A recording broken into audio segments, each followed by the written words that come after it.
할렐루야. 인사하십니다. 참 잘 오셨습니다. 이 밤에도 성령이 충만하시길 기도합니다.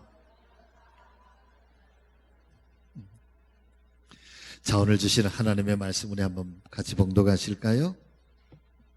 구약성경 예레미야서 29장.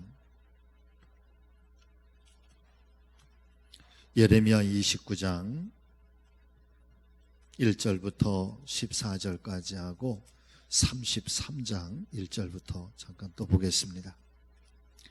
예레미야서 29장 1절부터 14절.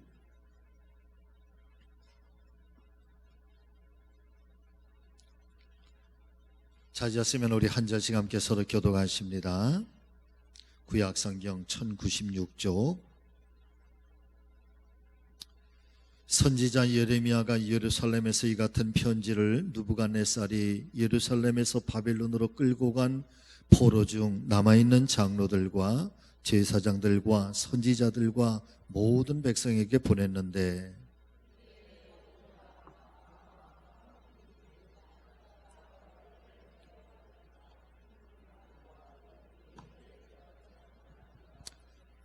유다의 왕 시드기야가 바벨론으로 보내어 바벨론의 왕 느부갓네살에게로 가게 한 사반의 아들 엘리사와 힐기야의 아들 그마랴 편으로 말하되,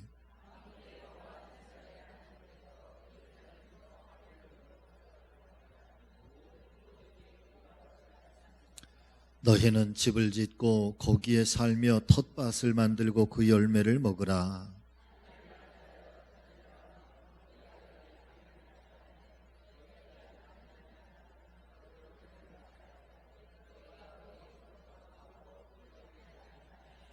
너희는 내가 사로잡혀 가게 한 그 성읍의 평안을 구하고 그를 위하여 여호와께 기도하라. 이는 그 성읍이 평안함으로 너희도 평안할 것임이라.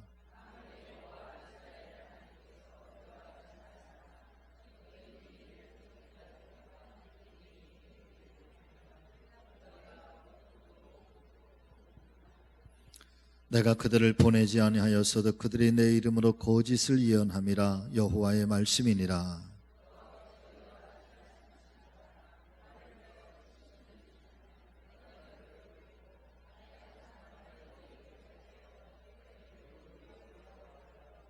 여호와의 말씀이니라. 너희를 향한 나의 생각을 내가 아나니 평안이요 재앙이 아니니라. 너희에게 미래와 희망을 주는 것이니라.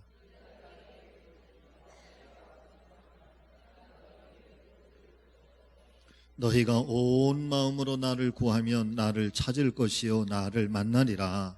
이것은 여호와의 말씀이니라. 나는 너희들을 만날 것이며 너희를 포로된 중에서 다시 돌아오게 하되 내가 쫓아 보내었던 나라들과 모든 곳에서 모아 사로잡혀 떠났던 그곳으로 돌아오게 하리라. 이것은 여호와의 말씀이니라. 아멘. 조금 더 넘어가서 예레미야 33장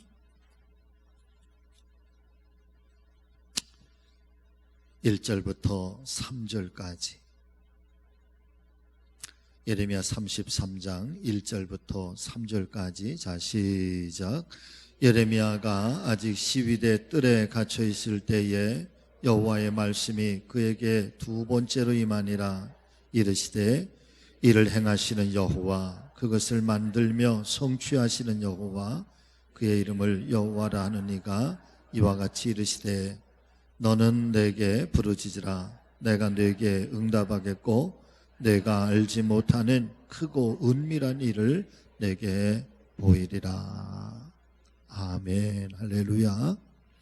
자, 오늘은 우리 구여선교회 그리고 심여선교회 맞죠? 네. 특별 찬양 부탁합니다. 찬양 통해서 여러분 큰 은혜 받으시길 바랍니다. 나오세요.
네, 오늘도 귀한 찬양 진심으로 감사합니다.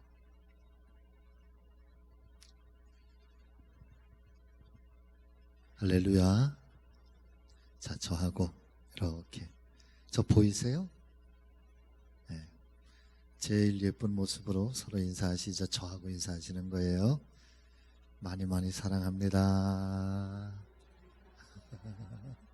아니, 손만 말고 입으로도 하고 눈으로도 좀 하고 좀 웃으면서 많이 많이 사랑합니다.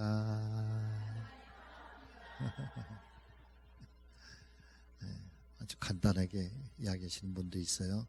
미투. 자, 오늘 말씀은 나는 알지 못하지만, 말씀을 가만히 묵상하면서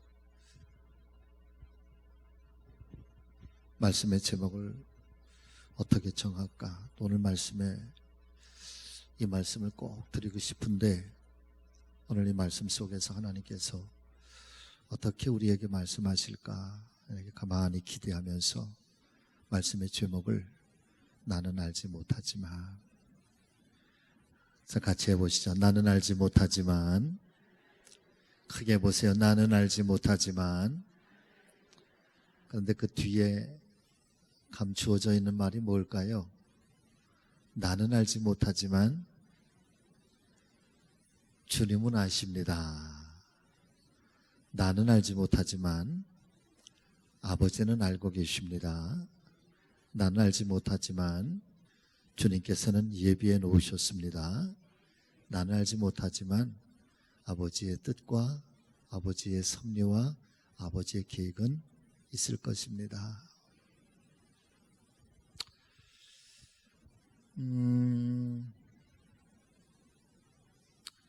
며칠 새벽을 제가 좀 못 배웠잖아요. 그렇죠? 네. 집안에 조금 일이 있었습니다. 뭐 어떤 집안에도 다 그런 일들이 다 있겠죠. 그런데 제 아내에게 오빠가 셋이 있어요. 큰 오빠, 둘째 오빠, 셋째 오빠 다 같은 고등학교를 나왔고, 저도 같은 고등학교를 나왔고, 둘째 오빠는 제 중학교 고등학교 친구고, 셋째 오빠는 제 고등학교 후배이면서, 한국이 그렇잖아요. 후배여도 저 아내의 오빠여서 제가 맨날 가면 형님이라고 불러야 되나. 셋째 형님. 결혼 초에는요, 그래도 셋째 오빠가 형님 노릇을 하려고 조금 그러더라고 보니까. 그러더니 막내 처남았냐, 저 처남았냐고. 그러더니 착해요. 굉장히 착해요. 어느 날 이렇게 보니까 어떻게 자기도 불편하지 뭐. 둘째야 내 친구이면서 같은 반도 하고 그랬었으니까. 그랬는데 어느 날 불편한지 또 아주 깍듯하게 존중을 해주고, 또 제가 목회자잖아요.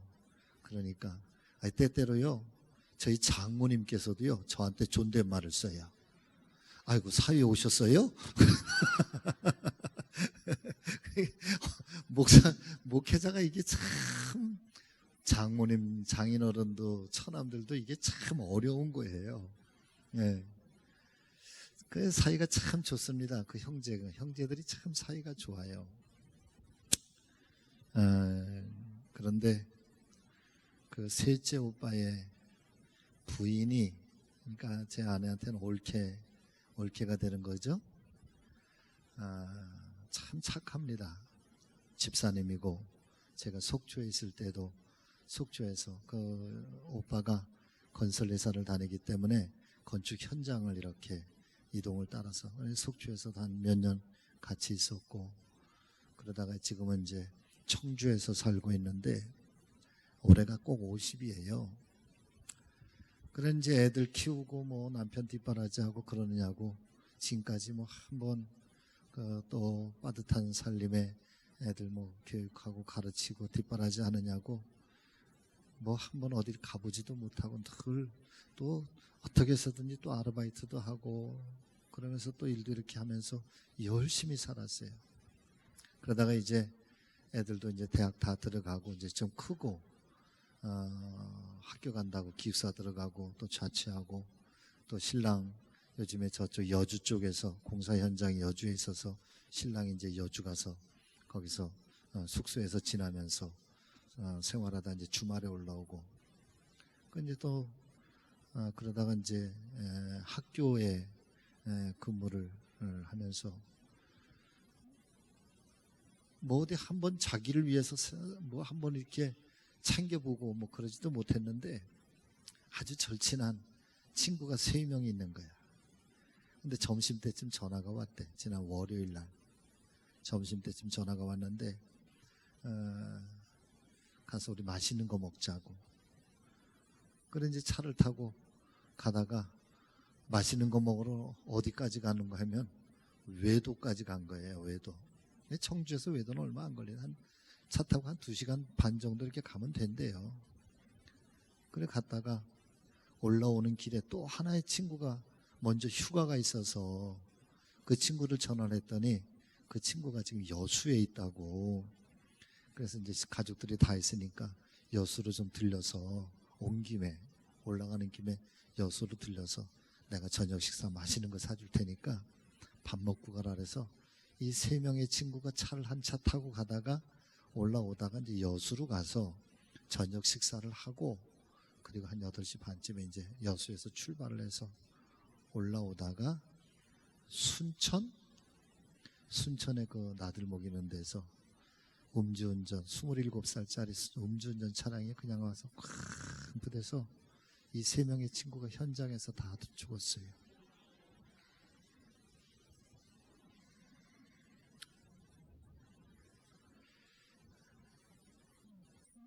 그 이제 아침에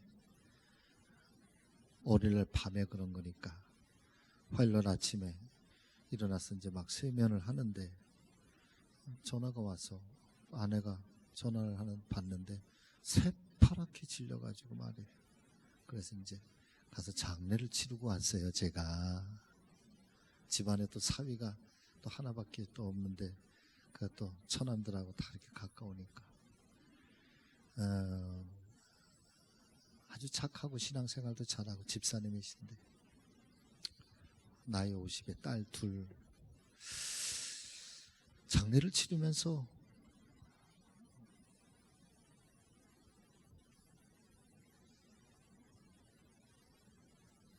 참 애들을 봐도 마음이 아프고 처남을 봐도 마음이 아프고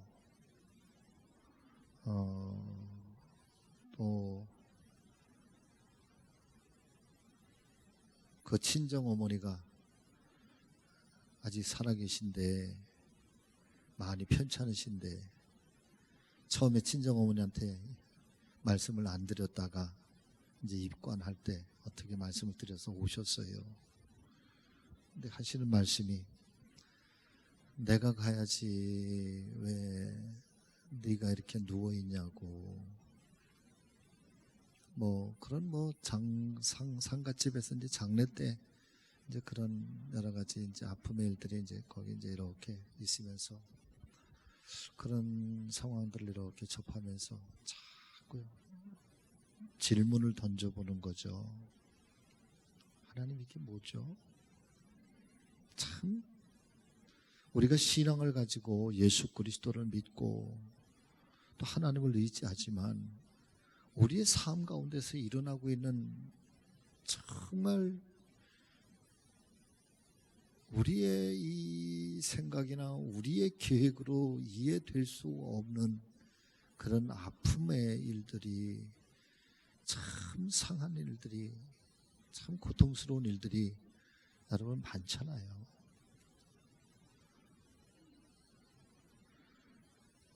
이걸 해석을 해보려고 하고 받아들이려고 해도 참 받아들여지지가 않잖아요. 하나님 그러면서 이제 이 슬픔 속에서 또 목회자는 또 본능적으로 본능적으로 슬픔을 당한 그런 분들, 어려움을 당한 그 내 가족이고 뭐 남의 가족이고 간에 목회자는 참 이렇게 아픔을 당한 사람들 이렇게 보면 그냥 본능적으로 여러분 위로하고 싶고 또 기도해주고 싶고 그래요.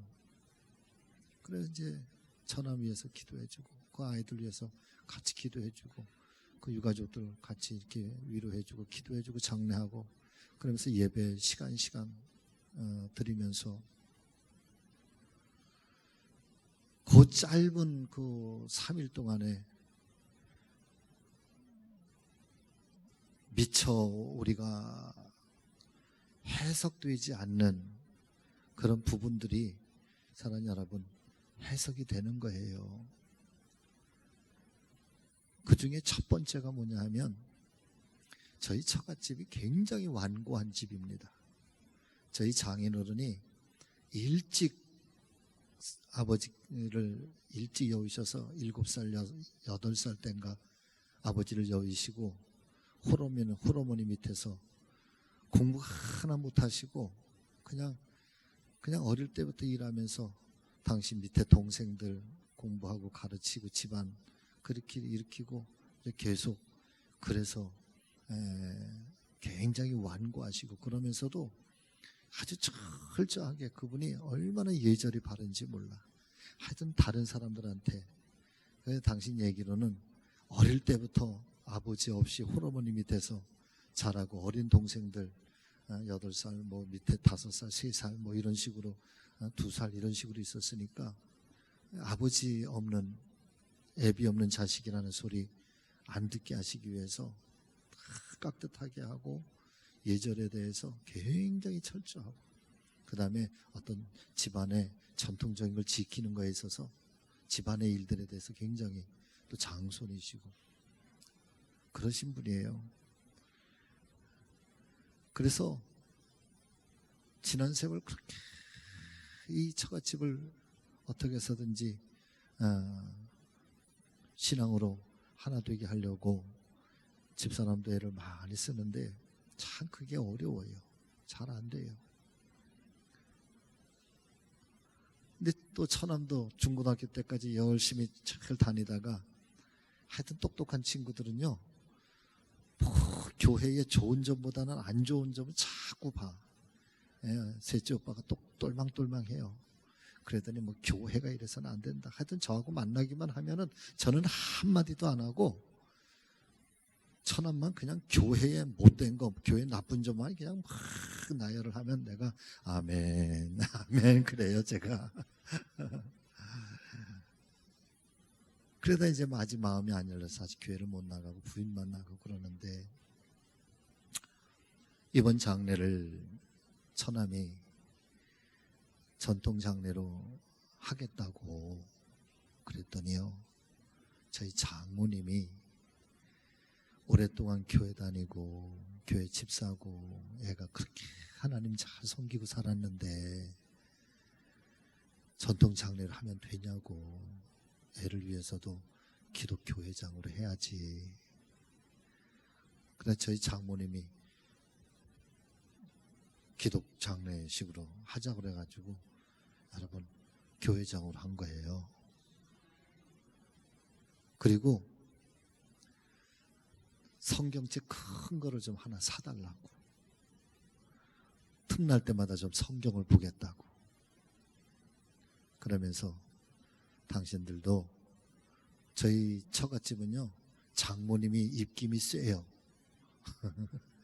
이제 당신들도 나중에 이렇게 교회식으로 하면 좋겠다고. 조만간에 교회를 나가실 것 같아요. 거기다가 처남 마음이 움직이고 애들 마음이 움직이고 나는 뭐라고 그래야 되나? 처남댁이라고 그래야 되나? 저하고는 어떤 관계가 어떻게 돼요? 그러면 그냥 처남댁이 맞아요? 처남댁이 일찍 세상을 떠났지만은 그래도 집안에 참 은혜의 선물을 하나 가고 천국으로 떠났구나 하는 그런 생각이 그냥 먼저 하나 듭니다. 그래도 우리가 알지 못할 그런 일들. 또 그 27살짜리 27살이면 아직 애잖아요. 저희 큰애가 27살인데 아직도 애 같은데 어떻게 음주운전에 사람이 세 사람이나 그렇게 되고 본인도 지금 뭐 그렇다니 이게 이 친구의 또 인생은 또 어떨 거예요. 처음에는 막 분노가 나서 이놈의 자식 막 그랬는데 시간이 지나가니까 이것도 또 얘도 또 불쌍하네. 그렇잖아요.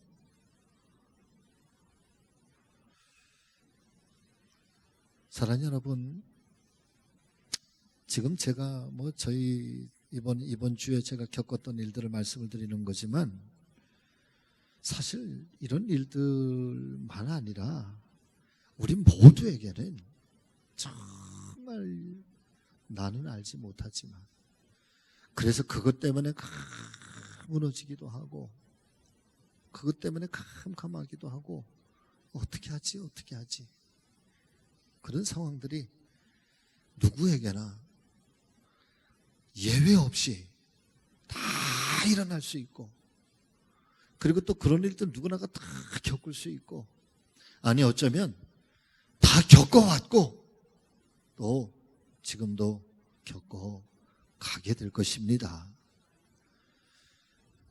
자, 그런 순간 앞에서 나는 알지 못하지만 오늘 하나님의 말씀이 성경을 통해서 우리에게 깨닫게 해주시는 하나의 깨달음이 하나 있다고 한다면 우리의 그래도 그 와중 속에서도 우리가 고백할 수 있는 말이 하나 있다고 한다면 나는 알지 못하지만 주님은 아실 거라. 주님은 아실 거라.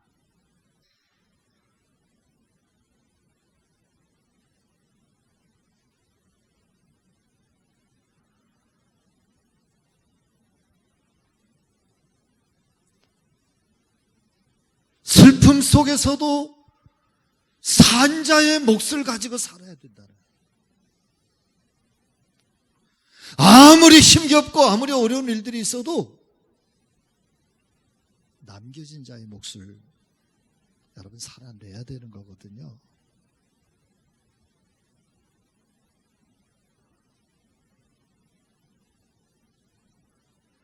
저는 우리 모두가 어떤 일들 앞에서 참 뭐 말할 수 없는 그런 일들 앞에서도 사랑하는 여러분, 내게 주어진 또 내가 감당해 가야 할 그런 삶의 몫들을 잘 극복하고 잘 이겨내고 살아내실 수 있기를 바라고 이겨내실 수 있기를 바라고 마침내 여러분 그 힘겨웠던 일들을 축복으로 다 바꿔가시는 정말 그런 하나님의 사람들이 되시기를 진정한 믿음의 사람들이 되시기를 주의 이름으로 축원합니다. 축복합니다.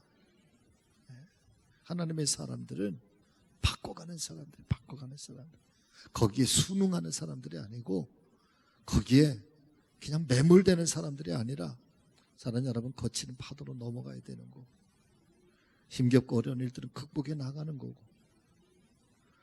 내 힘 가지고 할 수 없어서 그래서 우리가 내 힘 가지고 그걸 극복하고 또 이겨나갈 용기가 또 지혜가 또 삶의 능력이 또 여러 가지 환경과 조건들이 내게 없어서 그것 때문에 막 속상해하고 그것 때문에 너무너무 가슴 아플 때 바로 그때 사랑하는 여러분 이 도우시는 하나님을 의지하고 말이죠.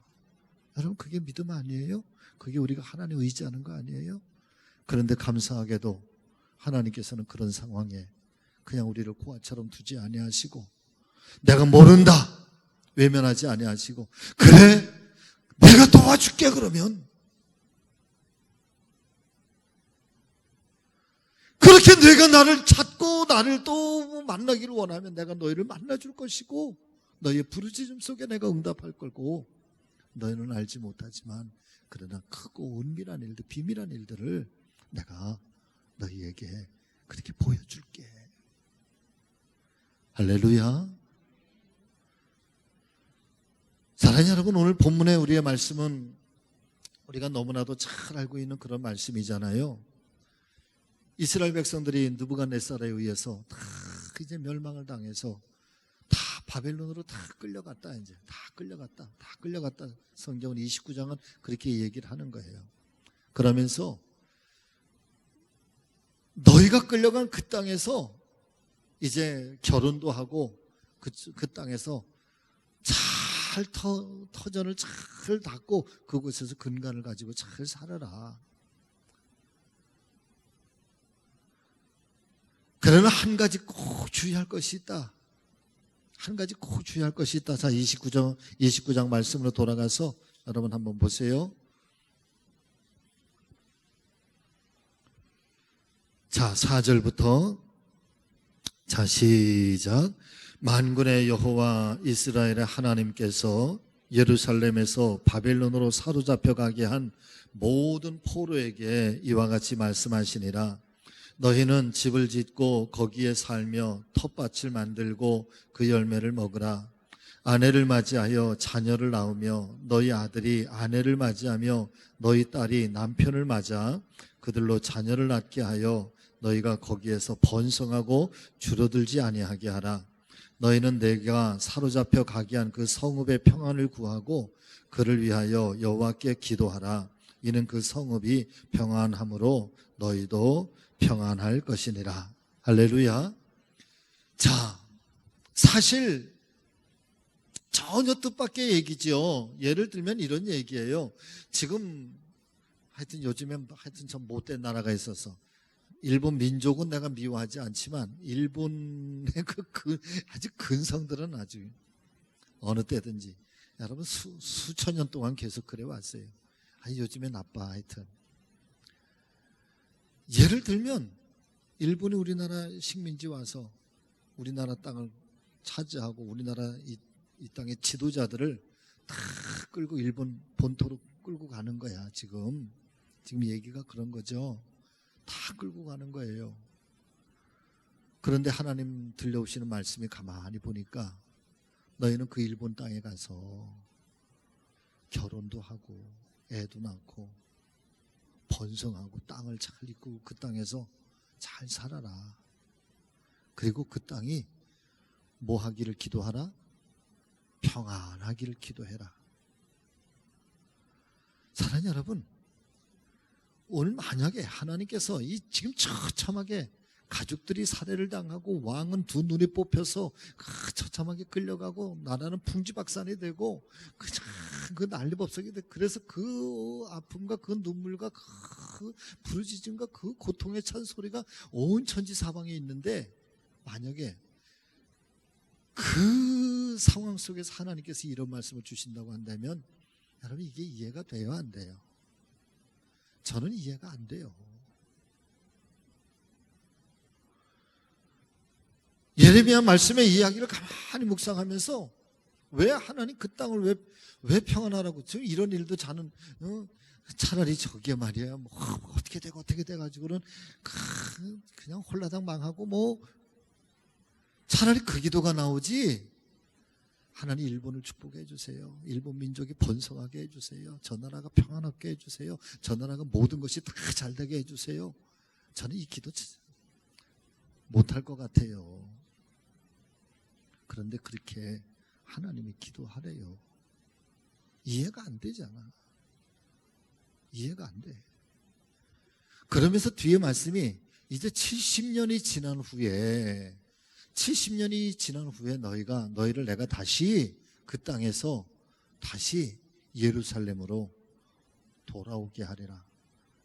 잃어버렸던 그 땅이 회복되게 할 것이고 그 무너졌던 성을 다시 회복시켜 줄 것이며 그 땅에서 너희의 그 고통스러웠던 그 부르짖음과 고통의 소리와 눈물들이 변하여서 찬송과 기도가 되게 할 것이고 너희가 마음껏 그 땅에서 예루살렘에 돌아와서 다시 하나님께 예배를 드리게 할 것이며 등등의 이런 70년 후에 예루살렘으로 다시 돌아올 것에 대한 희망을 얘기하시는 거예요.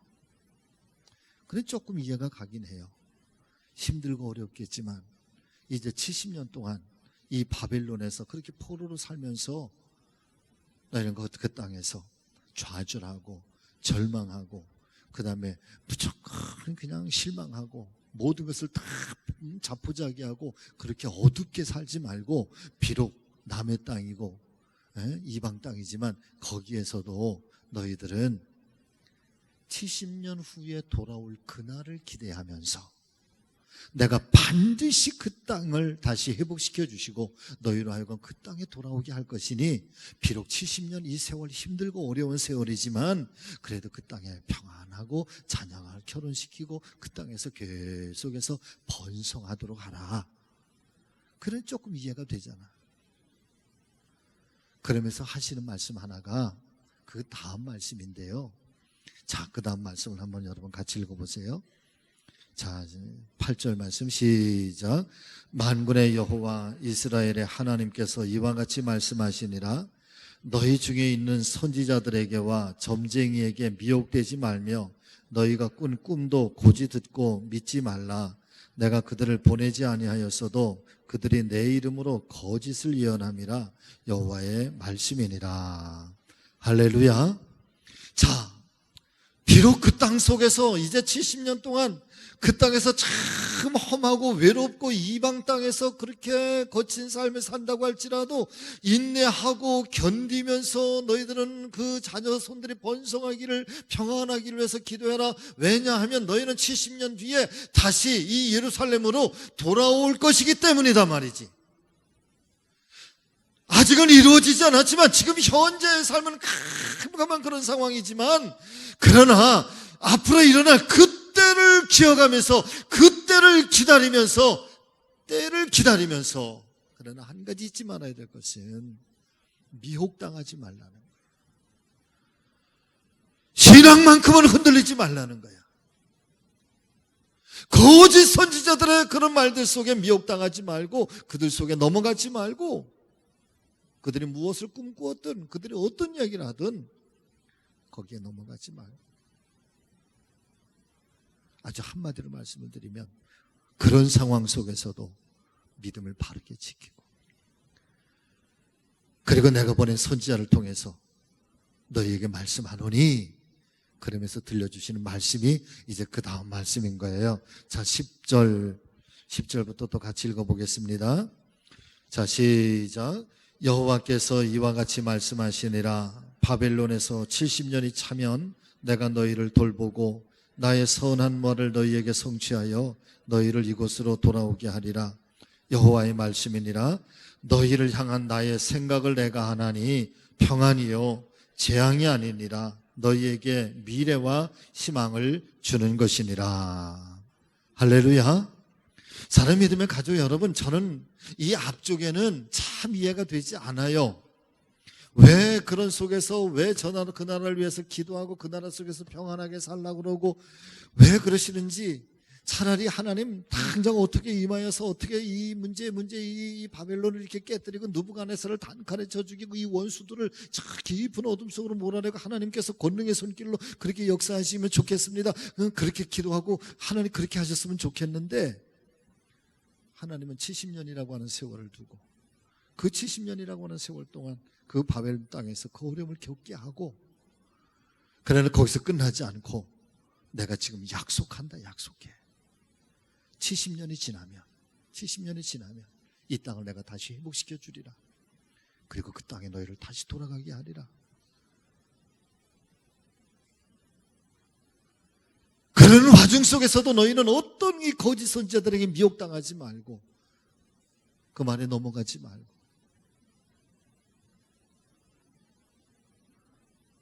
그때가 되면 내가 다시 너희에게 이 땅을 회복시켜 줄 터인데, 그러면서 하시는 말씀이에요. 너희를 위한 나의 생각, 너희를 위한 나의 생각.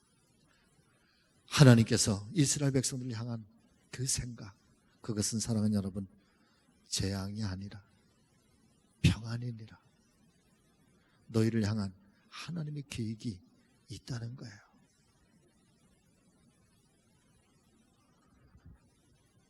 사실 저는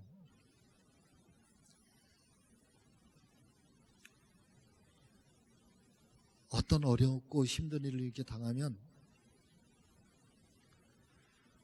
그 당한 일을 탁 있을 때는 이 말씀의 앞절 같아요. 앞절. 왜 하나님 왜 이렇게 어려움을 겪게 하십니까? 왜 이렇게 힘들게 하십니까? 하나님 왜 이 문제에 응답해 주시지 않으십니까? 하나님 왜 문제를 이렇게 그냥 하나님 버려두십니까? 방치하십니까? 왜 나로 하여금 이렇게 고통스럽게 하십니까? 왜 나에게 이런 고통스러운 일을 당하게 하십니까?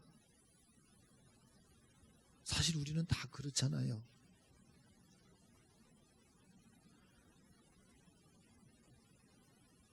그런데 오늘 하나님의 말씀은 그런 속에서도 거기가 끝이 아니라 이 일 너머에 또 다른 하나님의 계획들, 하나님께서 예비하시는 일들이 그렇게 앞으로 하나님께서는 계속해서 사랑하는 여러분 이끌어 가실 것이라고 하는 것이 오늘 이 예레미야를 통해서 들려주시고는 말씀이고, 이 말씀은 오늘 밤에도 저와 여러분들이 이 말씀 속에서 더불어서 같이 예레미야의 은혜가 우리 모두에게도, 내 가정 속에도, 내 현실 속에서도 그렇게 임하시기를 주의 이름으로 축복합니다. 그렇게 들으실 수 있기를 주의 이름으로 축복합니다. 왜 그렇습니까? 왜 이렇게 힘듭니까? 하나님도 왜 나를 이렇게 어렵게 만드셨습니까? 하나님 길은 없는 겁니까? 하나님 이 문제 해결점은 없는 겁니까? 우리는 막 그렇게 아파하는데, 근데 당장은 아닌데.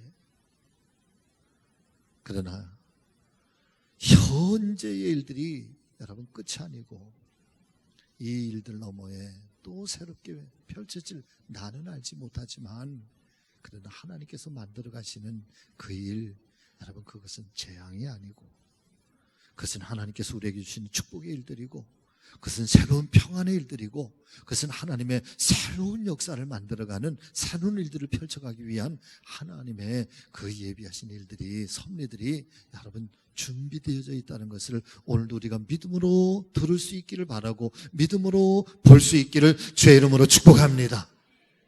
힘들지. 지금 당장 그런 어려운 일을 겪음이 힘들지. 그러나 그 다음에 그러면서 하시는 말씀이에요. 그 유명한 말씀, 너희는 내게 부르짖으라. 그러면 내가 너희의 그 부르짖음 속에 내가 응답하겠고, 그리고 그 다음 말이 뭐예요? 내가 알지 못하는 크고 은밀한 일들, 예전에 크고 비밀한 일들, 하나님께서 감춰놓은 게 있다. 하나님께서 아직은 우리에게 공개되지 않은, 여러분 결국 우리가 하나님을 붙들고 산다고 하는 것은 그 어려움 속에서도 나는 알지 못하지만 하나님께서 알고 계시는 그 크고 은밀한 일들이 앞으로 어떻게 펼쳐질 것인지 하나님께서 그렇게 이끌어 가시길 원하고, 그 일들이 내게 이루어지기를 소망하면서 오늘도 하나님을 부여잡고, 사랑하는 여러분, 우리 형편과 우리의 처지를 놓고 하나님 앞에 여러분 기도하는 거, 그 믿음들이 되시기를 주의 이름으로 축복합니다. 그렇게 기도하자고요. 그리고 나면 그 다음에 우리는 놀라게 되는 거지. 하나님의 신비한 일들에 대해서 그러면서 고백하는 거, 하나님이 나를 버리시지 않으셨구나. 하나님의 일들을 통해서 하나님 더 좋은 일들을 만들어 가시려고 하는구나. 슬프고 힘들고 어려웠던 일들은 있지만 그걸 극복하고 넘어서서 또 새로운 일들을 또 기대하면서, 혹여나 우리 중에도 그런 아픔의 일들이 지금 현재 부딪혀 있다면 여러분 그렇게 일어서시기를 바라고, 다시 한번 용기를 얻으시기를 바라고, 오늘도 그 하나님 붙잡고 오늘도 부르짖으면서 기도하는 그런 은혜의 믿음의 사람들 되시기를 주의 이름으로 축복합니다. 자, 13절, 12절부터 14절까지 우리 다 같이 읽습니다. 시작. 너희가 내게 부르짖으며 내게 와서 기도하면 내가 너희들의 기도를 들을 것이요, 너희가 온 마음으로 나를 구하면 나를 찾을 것이요 나를 만나리라. 이것은 여호와의 말씀이니라. 나는 너희들을 만날 것이며 너희를 포로된 중에서 다시 돌아오게 하되 내가 쫓아보내었던 나라들과 모든 곳에서 모아 사로잡혀 떠났던 그곳으로 돌아오게 하리라. 이것은 여호와의 말씀이니라. 아멘.